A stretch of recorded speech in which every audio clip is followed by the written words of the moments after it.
সূরাতুজ জারিয়াতের 56 নম্বর আয়াতে কারিমা তেলাওয়াত করেছে। এই আয়াতে আল্লাহ তাআলা জিন ইনসান সৃষ্টির উদ্দেশ্য সম্পর্কে আলোচনা করেছেন।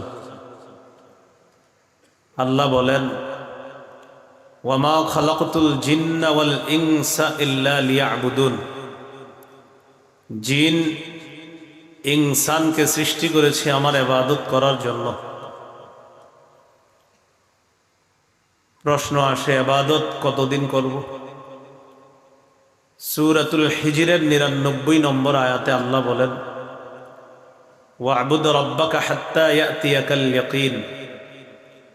মৃত্যু আসা পর্যন্ত তুমি তোমার রবের ইবাদত করো। এখান থেকে আরেকটি কথা বুঝে আসে, প্রত্যেকের মৃত্যু হয়ে যাবে, এই কথা নিশ্চিত এবং চূড়ান্ত।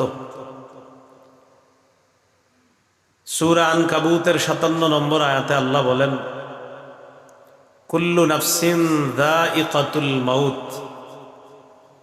প্রতিটি নফস মৃত্যুর স্বাদ গ্রহণ করবে। তিনটি গুরুত্বপূর্ণ কথা আমরা ইতিমধ্যে শিখে ফেললাম। আমি আপনি এখানে আমরা যারা আছি এবং সারা পৃথিবীর যত জিন ইনসান আছে, সকলকে আল্লাহ সৃষ্টি করেছেন ইবাদত করার জন্য। দ্বিতীয় যে বিষয়টি শিখলাম, ইবাদত করব কতদিন? মৃত্যু পর্যন্ত। তৃতীয় যে বিষয়টি শিখলাম, প্রতিটি নফস মৃত্যুর স্বাদ গ্রহণ করবে। কোন মানুষ যদি পলায়ন করে মৃত্যু থেকে, এই পলায়ন তার কোনো কাজে আসবে না। সূরা আহজাবের 16 নম্বর আয়াতে আল্লাহ বলেন, কুল লাই ইয়ানফাকুমুল ফিরারু ইন ফারারতুম মিনাল মাউত। নবী, আপনি বলে দিন, যদি তোমরা মৃত্যু থেকে পালিয়ে বেড়াও, এই পালিয়ে বেড়ানো তোমাদের কিছুতেই কোনো কাজে আসবে না। সূরা নিসার 78 নম্বর আয়াতে আল্লাহ বলেন, আইনামা তাকুনু ইউদরিকুমুল মাউত। তোমরা যেখানেই থাকো, মৃত্যু তোমাদেরকে পাকড়াও করবে। সূরা জুমুয়ার 8 নম্বর আয়াতে আল্লাহ বলেন,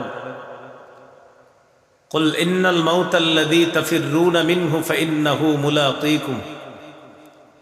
নবী, আপনি বলে দিন, নিশ্চয়ই যে মৃত্যু থেকে তোমরা পালিয়ে বেড়াও, এই মৃত্যু তোমাদের সাথে সাক্ষাৎ করবে। সূরা আরাফের 34 এবং সূরা ইউনুসের 49 নম্বর আয়াতে আল্লাহ বলেন, লিকুল্লি উম্মাতিন আজাল ইযা জাআ আজালুহুম ফালা ইস্তাখিরুনা সাআতাও ওয়ালা ইস্তাকদিমুন। প্রত্যেকটি উম্মতের মৃত্যুর সময় নির্ধারণ করা। যখন মৃত্যু চলে আসবে, তখন আগেও না পরেও না, তার নির্ধারিত সময় তার মৃত্যু হয়ে যাবে।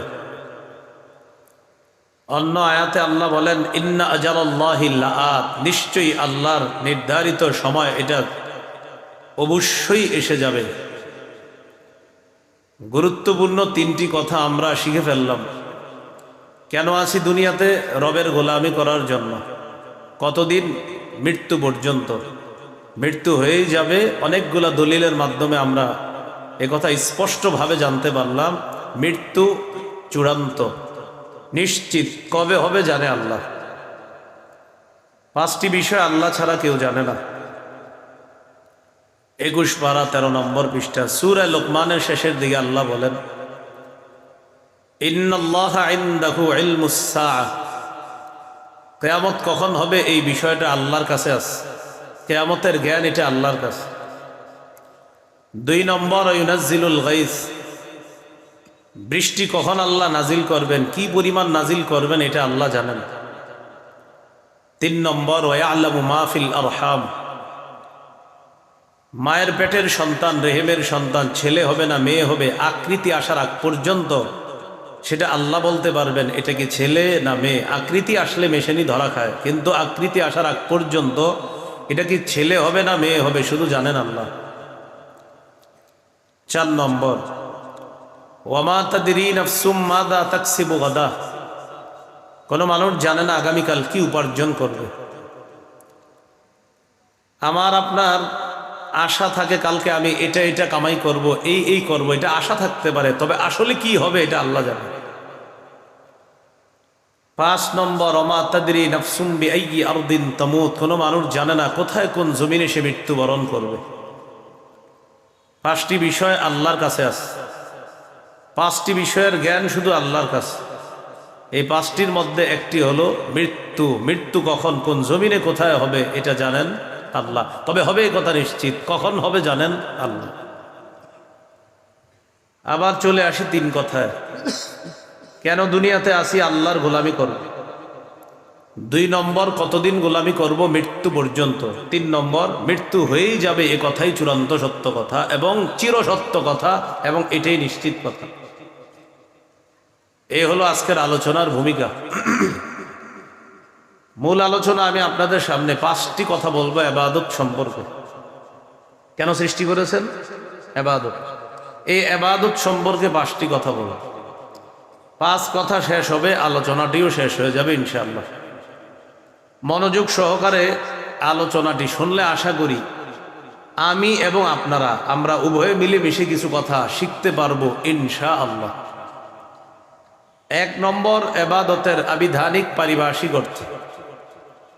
2 নম্বর, পবিত্র কোরআনে ইবাদত মৌলিকভাবে কত প্রকার। 3 নম্বর, হাদিসে ইবাদত সম্পর্কে কি বলা হয়েছে। 4 নম্বর, উপকারিতা লাভের দিক থেকে ইবাদত কত প্রকার। 5 নম্বর, আমরা কয় মাধ্যমে ইবাদত করি। বাস এই 5টি আলোচনা হল। প্রথম আলোচনা ইবাদতের আবিধানিক পারিভাষিক অর্থ। একটা কিতাব আছে নাম আল উবুদিয়্যা, এটার বাংলা হলো দাসত্ব বা গোলামি। এই কিতাবের 23 নম্বর পৃষ্ঠা আছে। ইবাদতের আসল অর্থ হলো আযুল্লু, নত হওয়া, বিনয়ী হওয়া, নম্র হওয়া।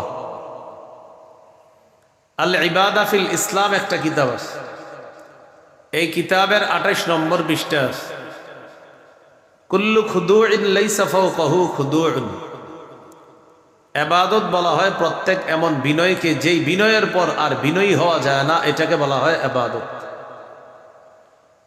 এই কিতাবেরই 30 নম্বর পৃষ্ঠা আছে। আল ইবাদাতু হিয়া আত-তাআতু মা'a গায়াতিল খুদু', চূড়ান্ত বিনয়ের সাথে আল্লাহর আনুগত্য করাকে ইবাদত বলে। যেমন একটু আগে এসে দেখেছি আপনারা এশার সালাত জামাতে আদায় করেছেন। যারা আদায় করতে পেরেছেন জামাতে হোক অথবা একাকীও করে ফেলেছেন হয়তো অনেকে আদায়, আল্লাহ সকলের সালাতকে ভুল ত্রুটি থাকলে ক্ষমা করে দিয়ে আল্লাহ কবুল করে নেন।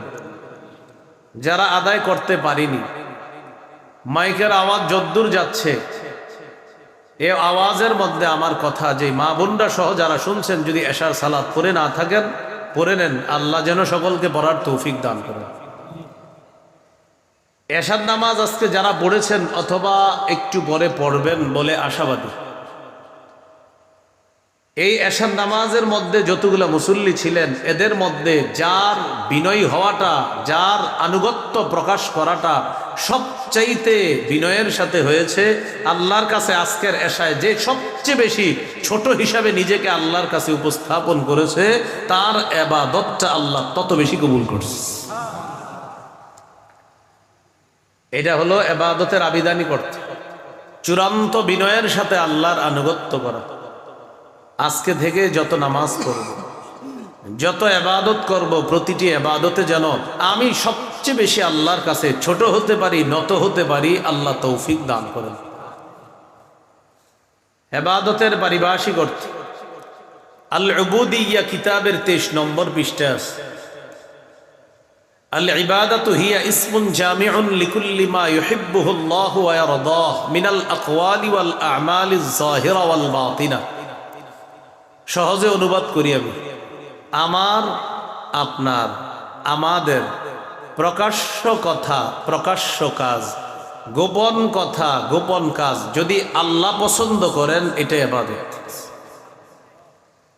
এখন আমি আপনাদের সামনে কথা বলতেছি প্রকাশ, আপনারা যারা কথা শুনতেছেন প্রকাশ, আমার বলা আর আপনাদের শ্রবণ করা এটা যদি আল্লাহ পছন্দ করেন তো আমার বলাটা এবং আপনাদের শ্রবণ করা উভয়টাকে আল্লাহ ইবাদতে গণ্য করে নিশ্চিত সওয়াব দিয়ে দিবেন।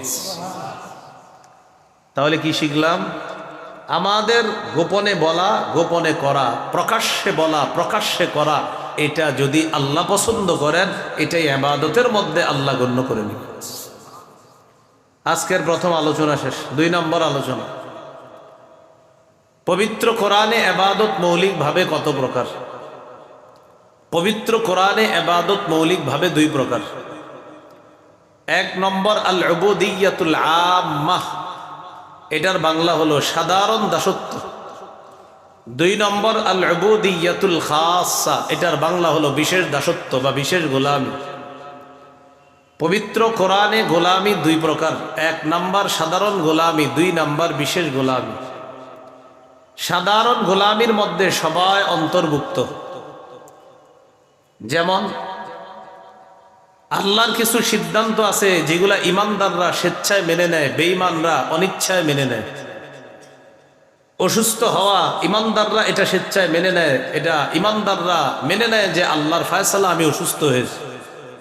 বেঈমানরা অসুস্থ হয়, ফয়সালাটা কার? বলেন কার? কিন্তু বেঈমানরা এটা মেনে নেয় না, কিন্তু ফয়সালা কার? আল্লাহর।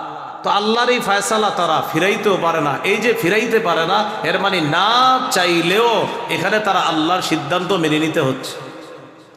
এটাকে বলা হয় সাধারণ দাসত্ব। ইমানদাররা চাল খায়, ডাল খায়, বেঈমানরা চাল ডাল খায়নি। বলেন, চাল ডাল কে দেয়? চাল ডালের রিজিকটা আল্লাহ দেয়। এটা হলো আল্লাহর ফয়সালা, ইমানদার স্বেচ্ছায় মানে। বেঈমানরা চাল ডাল আল্লাহর থেকে নেয়, কিন্তু বেঈমানরা এটা স্বীকার করে না। এটাকে বলা হয় সাধারণ দাসত্ব। আল্লাহর কোনো ফয়সালা বেঈমানরা স্বীকার করে না যে এটা আল্লাহ, কিন্তু বাধাও দিতে পারে না। এই যে আল্লাহর ফয়সালাটা অনিচ্ছায় হলেও মেনে নিচ্ছে, এটা সাধারণ দাসত্ব বা সাধারণ গোলাম। সূরা মারিয়ামের 93 নম্বর আয়াতে আল্লাহ বলেন, ইন কুল্লু মান ফিস সামাওয়াতি ওয়াল আরদি ইল্লা আতির রহমানি আবদা। আসমান জমিনের যত মানুষ আছে, আসমান জমিনের যারা আছে, সবাই রহমানের কাছে দাস রূপে উপস্থিত হবে। সবাই রহমানের কাছে দাস হয়ে উপস্থিত হবে। 2 নম্বর বিশেষ দাসত্ব বা বিশেষ গোলামি। বিশেষ গোলামির মধ্যে সবাই অন্তর্ভুক্ত না। বিশেষ গোলামির মধ্যে শুধুমাত্র আল্লাহর বিশেষ বান্দা যারা, তারা অন্তর্ভুক্ত, তথা ইমানদাররা। বলেন আলহামদুলিল্লাহ। সূরা ফুরকানের 63 নম্বর আয়াতে আল্লাহ বলেন, ওয়া ইবাদুর রহমানিল্লাযীনা ইয়ামশুনা আলাল আরদি হাওনা। রহমানের বান্দা তারা যারা জমিনে নত হয়ে চলে, বিনয়ী হয়ে চলে।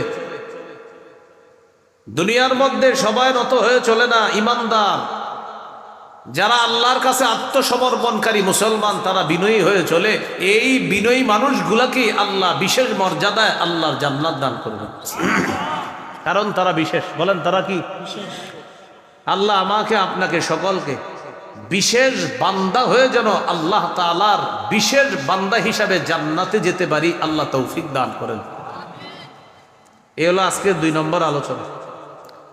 আজকের 3 নম্বর আলোচনা, পবিত্র হাদিসে ইবাদত সম্পর্কে কি বলা হয়েছে, এই ব্যাপারে কয়েকটি দৃষ্টান্ত আমরা জানব। দৃষ্টান্ত নাম্বার 1, আবু দাউদের 1479 নম্বর হাদিস। রাসূলুল্লাহ সাল্লাল্লাহু আলাইহি ওয়াসাল্লাম বলেন, আদ-দুআউ হুয়াল ইবাদা। দোয়া করাটা এটাও একটা ইবাদত। দোয়া করাটাই ইবাদত। জুতা কিনতে গেলেন, আল্লাহকে বললেন, আল্লাহ আমি জুতা কিনবো, আমার জুতাটা যেন ভালো হয়। এটা আল্লাহকে বললেন। এই যে বললেন আল্লাহকে, এটাই ইবাদত হয়ে গেছে, সওয়াব পেয়ে গেছে। আল্লাহ আমার জুতার ফিতা ছিঁড়ে গিয়েছে, আমি জুতার ফিতা ক্রয় করার জন্য বাজারে যাচ্ছি, এটা যেন ভালো মানের একটা ফিতা পাই, এটা আল্লাহকে বলছেন আপনি। বাস এই যে বললেন, ইবাদত হয়ে গেছে, সওয়াব পেয়ে গেছে। আল্লাহ আমি একটা সুই ক্রয় করার জন্য বাজারে যাচ্ছি, আমার এই সুইটা যেন মানুষের জন্য ক্ষতিকারক না হয়। আল্লাহকে যে আপনি বললেন, এই বলাটা ইবাদতের অন্তর্ভুক্ত হয়ে গেছে। মনে থাকবে কথাগুলা? আল্লাহ, আমি আমার অসুস্থ খালাকে মামাকে দেখার জন্য রওনা করলাম, আমার সফরকে আপনি সহজ করে দিয়েন, নিরাপদ করে দিয়েন। আমি যেন নিরাপত্তার সাথে নিরাপদে জান মালের অ্যাক্সিডেন্ট থেকে হেফাজত হয়ে আমি আমার অসুস্থ খালাকে দেখে আবার যেন আমি নিরাপদে ফিরে আসতে পারি। এটা আল্লাহকে আপনি বললেন, আপনি এই বলাটা ইবাদতে গণ্য হয়ে গেছে, আপনি সওয়াব পেয়ে গেছেন।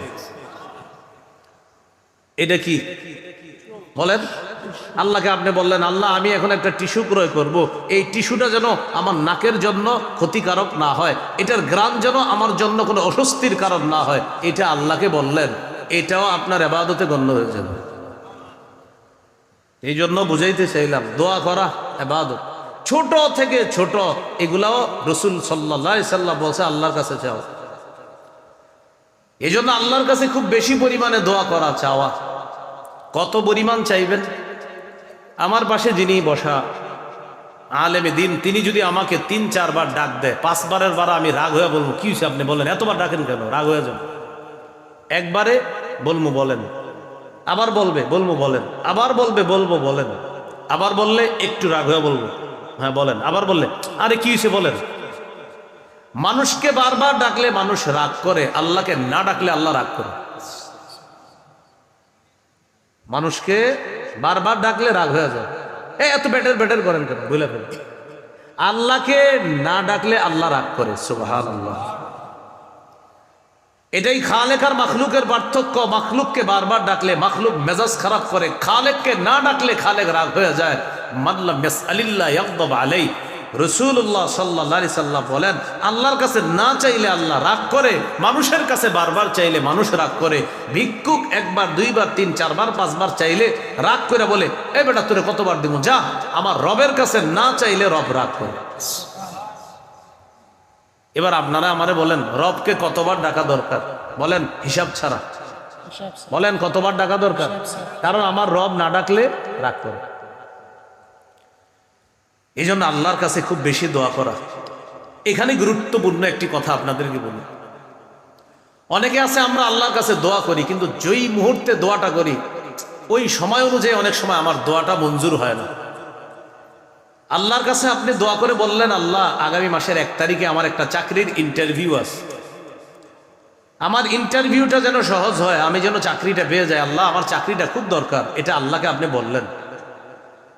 প্রথম কথা হলো, আল্লাহকে যে এই মাসে পুরা প্রতিদিন বলতেছেন, এই যতবার বলতেছেন ততবার ইবাদত হিসাবে এটা অন্তর্ভুক্ত হয়ে যাচ্ছে। আপনার ইবাদতের লিস্টে এই বলাটা যোগ হয়ে যাচ্ছে, আবার সওয়াবও পেয়ে যাচ্ছে। এটা প্রথম কথা। দ্বিতীয় কথা, আগামী মাসের 1 তারিখে ইন্টারভিউ দিছেন, চাকরি হয়নি, ইন্টারভিউ ভালো হয়নি।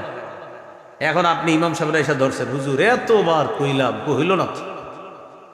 এই জন্য মনে রাখবেন, বলেন আজকে থেকে যত দোয়া করব, সবাই বলেন, দোয়া করার পর 4টি কথা মাথায় রাখবো। 1, হয়তো আমার রব নগদ দোয়াটি কবুল করবেন। 2, নগদ কবুল না করে আমার জন্য যখন মঙ্গল তখন কবুল করব। 3, আমার এই দোয়াটি কবুল না করে প্রার্থনাকৃত বিষয়টি আল্লাহ না দিয়ে অন্য একটি বিপদ থেকে আমাকে উদ্ধার করবে। 4, উপরোক্ত 3টি যদি না হয়, আখিরাতে নিশ্চিত এই কবুল না করা দোয়ার প্রতিদান আল্লাহ দিয়ে দিবে। কয় কথা মাথায় রাখা? 4 কথা। জান্নাতে অনেক ব্যক্তির মর্যাদা বাড়বে। ওই ব্যক্তি বলবে, আল্লাহ আমার এত মর্যাদা বাড়তেছে। আল্লাহ তাআলা বলবেন, তোমার অনেকগুলা দোয়া আমার কাছে করেছো, আমি সবগুলা দোয়ায় সাড়া দিছি, যতবার বলেছো সাড়া দিছি, বাকি সবগুলো আমি মঞ্জুর করি নাই। তোমার যেগুলো কল্যাণকর ছিল সেগুলা দুনিয়াতে মঞ্জুর করে দিয়েছি, যেগুলা কল্যাণকর তোমার জন্য দুনিয়াতে আমি মনে করি নাই সেগুলা মঞ্জুর করি নাই। এখন মঞ্জুর যেহেতু করি নাই, আখিরাতে তোমাকে দিয়ে দিলাম, এই কারণে তোমার এত মর্যাদা আমি বাড়ায় দিলাম। কোনো কোনো বর্ণনায় এসেছে ওই ব্যক্তি তখন বলবে, ইস, দুনিয়াতে যদি আমার আরো কিছু দোয়া কবুল না হইতো তো মর্যাদা আরো বাড়ত। তাহলে আল্লাহর কাছে যে দোয়াটা করব, আমার চাওয়া অনুযায়ী আল্লাহ দিয়ে দিবে। যে আগামী মাসের 1 তারিখে আল্লাহ আমার যেন চাকরিটা হয়, হতে পারে ওই দিনই হয়ে যাবে। 2 নাম্বার কি, ওই দিন হবে না, আমার মঙ্গল অনুযায়ী চাকরিটা হবে, তো ওই দিন চাকরিটা আমার হয় নাই, 2 মাস 3 মাস পরে আমি আরেকটা ইন্টারভিউ দিছি, ওটার বেতন 50, আগের চাকরির বেতন ছিল 30,000, 30,000 ওয়ালা চাকরিটা আল্লাহ আমাকে ব্যবস্থা করে দেয় নাই, 2 মাস পরে 50,000 বেতনের চাকরিটা আল্লাহ ব্যবস্থা করে দিছে। তাহলে বলেন তো রবের ফায়সালা কল্যাণকর কিনা? না, আমার আপনার মনে হয়েছে কি তোর চাকরিটা হইল না, 3 মাস পরে যখন 50-60,000 বেতনের চাকরি হয় তখন কয় আলহামদুলিল্লাহ, আল্লাহ যাক ভালো হয়েছে, আগেরটা হয়নি। হ্যাঁ, মা বাবারে গিয়ে কি বলে, আম্মা ভালো হয়েছে, আগের চাকরিটা হয় না। কেন? আম্মা আগেরটা যদি হইতো, ওটার বেতন ছিল 30, এখন যেটা হয়েছে আলহামদুলিল্লাহ 50,000 টাকা, আম্মা ভালো হয়েছে। তখন কি বলে, আল্লাহ যা করে ভালোর জন্য করে, এটা ঠিক না? আচ্ছা, তাহলে দোয়া করা এটা ইবাদত। সবাই বলেন দোয়া করা কি? তো আমি যত দোয়া করব সব ইবাদতে গণ্য হবে, সওয়াব তো নিশ্চিত পেয়ে যাব। হ্যাঁ, মঞ্জুর করবে কিনা আল্লাহ আমার কথাটা, এটার জন্য 4টা অপশন আমরা শিখে ফেললাম। আল্লাহ আমাদেরকে কথাগুলা মনে রাখার তৌফিক দান করুন। তিরমিজির হাদিস 2201 নম্বর হাদিস। এই হাদিসের মধ্যে আসছে রাসূলুল্লাহ সাল্লাল্লাহু আলাইহি সাল্লাম বলেন, আল ইবাদাতু ফিল হারজি কা হিজরাতিন ইলাইয়া। ফিতনার জামানায় আমার কোন উম্মত ইবাদত করা আমি নবীর কাছে হিজরত করার সমতুল্য হয়ে যায়। আমরা এখন কলহ বিপর্যয়ের ফিতনার জামানায় আছি। এই জামানায় যারা আল্লাহর ইবাদত 1 মিনিট করতে পারতেছেন, শুকরিয়া আদায় করবেন যে আধা মিনিট আল্লাহর ইবাদত করতেছে, তার চাইতে আল্লাহ আপনাকে আধা মিনিট বেশি তৌফিক দান করছেন। যে ব্যক্তি আল্লাহকে 100 বার ডাকার সুযোগ পেয়েছেন, সুযোগ পাওয়ার পর শুকরিয়া আদায় করবেন যে 99 বার রবকে ডেকেছে, আলহামদুলিল্লাহ আল্লাহ ওর চেয়ে 1 বার আমাকে বেশি স্মরণ করার তৌফিক দান করছে। যে 100 বার 1000 বার আল্লাহকে ডাকার সুযোগ পাবেন, শুকরিয়া আদায় করবেন। 999 বার যে রবকে স্মরণ করতে পারছে, শুকরিয়া আল্লাহ আপনি তার চেয়ে 1 বার বেশি আমাকে তৌফিক দিয়েছেন। বুঝাইতে চাইলাম, মসজিদে যিনি আইসা আধা ঘন্টা বসে আছেন, আপনি শুকরিয়া আদায় করবেন ওই ব্যক্তির চেয়ে আল্লাহ আপনাকে বেশি তৌফিক দান করেছেন যে 25 মিনিট মসজিদে ছিল, আপনি শুকরিয়া আদায় করবেন আলহামদুলিল্লাহ আজকে আমি আধা ঘন্টা ছিলাম, অন্যজন 25 মিনিট ছিল, রব আপনার শুকরিয়া, আধা ঘন্টা তো আমার কোনো গুনাহ হয় নাই, শুকরিয়া আদায় করেন। এটা কি বুঝাইলাম? ইবাদতের সুযোগ যত বেশি পাইবেন এই জামানায় আপনি শুকরিয়া আদায় করবেন। কেন? নবী বলছে এটা ফিতনার জামানা, এই জামানায় ইবাদত করাটা আমি নবীর কাছে হিজরত করার সমতুল্য। আবু দাউদের হাদিস নবীজি বলেন, শেষ জামানায় ফিতনার জামানায় আমার এক উম্মত ইবাদত করলে আল্লাহ তাআলা তাকে 50 জনের সওয়াব দান করবেন। সাহাবীগণ নবীজির সামনে, সাহাবীগণ প্রশ্ন করলেন, আজরু 50, হুজুর আপনি যে বললেন 50 জনের সওয়াব দান করবে, এই 50 জন কারা? এটা কি ওই যুগের 50 জন নাকি আমাদের 50 জন? কথার কথা, এই এলাকার কেউ ইবাদত করলেন, তাকে আল্লাহ 50 জনের নেকি দান করলেন। এখন এই 50 জন কি আপনার এই এলাকার নাকি নবীর সামনে যারা ছিল তাদের? নবীজি বললেন, শোনো, আজরু 50 মিনকুম, তোমরা 50 জন ইবাদত করলে যেই সওয়াব পাইতা, তোমাদের 50 জনের নেকি ফিতনার জামানায় আমার এক উম্মতকে আল্লাহ দান করবেন। এই জন্য এই জামানায় ইবাদত এক তো করতে পারা, রবের শুকরিয়া বেশি আদায় করবেন আর বলবেন আল্লাহ আজকের চেয়ে কালকে যেন একটু আপনারে বেশি স্মরণ করতে পারি, আপনি তৌফিক দিয়েন। পরের দিন আল্লাহকে বলবেন, আল্লাহ আপনার শুকরিয়া, গত 2 দিন আমারে যে পরিমাণ তৌফিক দিয়েছেন ইবাদত করার, আগামীকালকে যেন আরেকটু বেশি পারি। মাবুদ আমি ফিতনার জামানায় আছি, এই জামানায় ইবাদত করা আপনার নবীর কাছে হিজরত করার মতো, এই জামানায় ইবাদত করা 50 জনের নেকির সমপরিমাণ। আল্লাহ এই সুযোগগুলো যেন আমি গ্রহণ করতে পারি, আপনি আমাকে বেশি থেকে বেশি তৌফিক দান করুন। সবকিছুর কৃতিত্ব কাকে দেওয়া? ইবাদত করতে পারার কৃতিত্ব আল্লাহকে দেওয়া, আবার ভবিষ্যতে করতে যেন পারি এটাও আল্লাহর কাছে চাওয়া। এই জন্য তো আল্লাহ আমাদেরকে সূরা ফাতিহায় শিখিয়ে দিয়েছে, ইয়্যাকা না'বুদু ওয়া ইয়্যাকা নাস্তাঈন। অর্থ কি? আমরা আপনারই ইবাদত করি এবং আপনার কাছেই সাহায্য চাই। এর মানে কি? এর মানে তাফসীর এটাও একটা, এই যে এশার নামাজ বললাম, আল্লাহ আমরা আপনারই ইবাদত করি, এর মানে এশার নামাজটা এটা আপনার ইবাদত। ওয়া ইয়্যাকা নাস্তাঈন, আবার আপনার কাছেই সাহায্য চাই। এর মানে হলো আল্লাহ আগামী যে ফজরের নামাজটা আছে এটা যেন পড়তে পারি, আপনার কাছে অগ্রিম সাহায্য চেয়ে রাখলাম, আপনি তৌফিক দিয়ে দিন। এটা ইয়্যাকা না'বুদু ওয়া ইয়্যাকা নাস্তাঈন অনেকগুলো তাফসীরের এটা একটা তাফসীর, যে আল্লাহ আপনার তো ইবাদত করি আমরা, এই যে নগদ ইবাদত করতেছি, পরবর্তী ইবাদতটা যেন করতে পারি। ওয়া ইয়্যাকা নাস্তাঈন, সাহায্য চাই আপনার কাছে, আপনি তৌফিক দিয়েন যেন পরের ইবাদতটা করতে পারি। আরেকটা হাদিস শুনেন, মুসনাদে আহমদ হাদিসের কিতাব 6895 নম্বর হাদিস। এই হাদিসের মধ্যে আসছে রাসূলুল্লাহ সাল্লাল্লাহু আলাইহি সাল্লাম বলেন, ইন্নাল আবদা ইযা কানা আলা তরিকাতিন হাসানাতিন মিনাল ইবাদাহ সুম্মা মারিদা কিলা লিল মালাকিল মুআক্কালি বিহি উকতুব বিমিসলি আমালিহি ইযা কানা তালিকা। কোন ব্যক্তি ইবাদতের সুন্দর একটা পদ্ধতি গ্রহণ করেছে, এই ব্যক্তি নিয়মিত ইবাদতটা করে, সুম্মা মারিদা, একদিন অসুস্থ হয়ে গেছে। এইখানে যারা আছেন অভ্যাস আছে একজনের নিয়মিত 10 পৃষ্ঠা কোরআন তেলাওয়াত করে, ফজরের পরে 10 পৃষ্ঠা পড়ে, মাগরিবের পরে 10 পৃষ্ঠা নিয়মিত উনি এক পারা কোরআন তেলাওয়াত করে, কথার কথা বললাম। অথবা সকালে 5 পৃষ্ঠা, সন্ধ্যায় 5 পৃষ্ঠা, এইভাবে নিয়মিত 10 পৃষ্ঠা কোরআন তথা আধা পারা কোরআন পড়ে নিয়মিত। এখন এই ব্যক্তি ইবাদত করে, প্রতিদিন কোরআন পড়ে, রব খুশি হয়। একদিন অসুস্থ হয়ে গেছে, এই দিন আর কোরআন পড়তে পারতেছে না। হাদিসে আসছে, নবীজি বলেন, কোন বান্দা যদি ইবাদতের সুন্দর একটা পদ্ধতি গ্রহণ করার পর অসুস্থ হয়ে যায়, আর যদি সে ওই ইবাদতটা করতে না পারে, আপনি প্রতিদিন কোরআন পড়তেন, হঠাৎ আজকে অসুস্থ হয়ে গেছেন, আজকে ইবাদতটা করতে পারেন না, আপনি যেই টাইমে কোরআনটা পড়তেন ওই টাইমে উজরের কারণে শুয়ে আছেন, আল্লাহ ফেরেশতাকে বলে, ও ফেরেশতা, আমার বান্দা সুস্থ থাকলে আজকে ইবাদত করত, ও মাজুর, উজরের কারণে আজকে ইবাদত করতে পারতেছে না, সমস্যা কি? আমি আল্লাহ তো কম দিতে পারি না।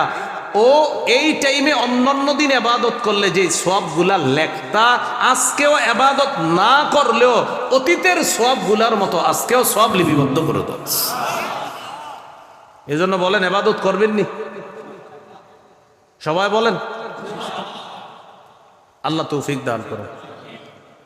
তাহলে দোয়া করা, বলেন ইবাদত, দোয়া করা, এই যুগে ইবাদত করা নবীর কাছে কি করা সমতুল্য? হিজরত করার। আর আরেকটা জানলাম, নিয়মিত সুন্দর ইবাদত যদি করতে পারি, হঠাৎ অসুস্থ হয়ে গেল, আল্লাহ মায়া করে ওই ইবাদত করাকালীন যে সওয়াবটা আল্লাহ দিতেন, ওজরের কারণে শুয়ে আছি, আল্লাহ সওয়াব বন্ধ করবেন না। সুবহানাল্লাহ। আরেকটা হাদিস শুনেন, সহিহুল জামে হাদিসের কিতাব 4214 নম্বর হাদিস। এই হাদিসের মধ্যে আসছে, ফাদলুল ইলমি আহাব্বু ইলাইয়া মিন ফাদলিল ইবাদাহ। সাধারণ জনগণের নফল ইবাদতের মর্যাদার চাইতে আলেমের ইলম অন্বেষণের মর্যাদা আমি নবীর কাছে আরো বেশি দামি। সুবহানাল্লাহ। সাধারণ জনগণের নফল ইবাদতের মর্যাদা অনেক বেশি। আলেম ইলম অন্বেষণ করে ঘরে বৈশা বৈশা, এই আলেমের ইলম অন্বেষণের মর্যাদা সাধারণ জনগণের নফল ইবাদতের মর্যাদার চাইতে ক্ষেত্র বিশেষ নবীর কাছে বেশি প্রিয়, বেশি দামি। এটার কারণ কি? একজন আলেমের ইলম অন্বেষণ করার পর, সঠিক বিদ্যা অর্জন করার পর, তার এই সঠিক বিদ্যা একটা জাতির পরিবর্তন হয়, একটা সমাজের পরিবর্তন হয়। এই জন্য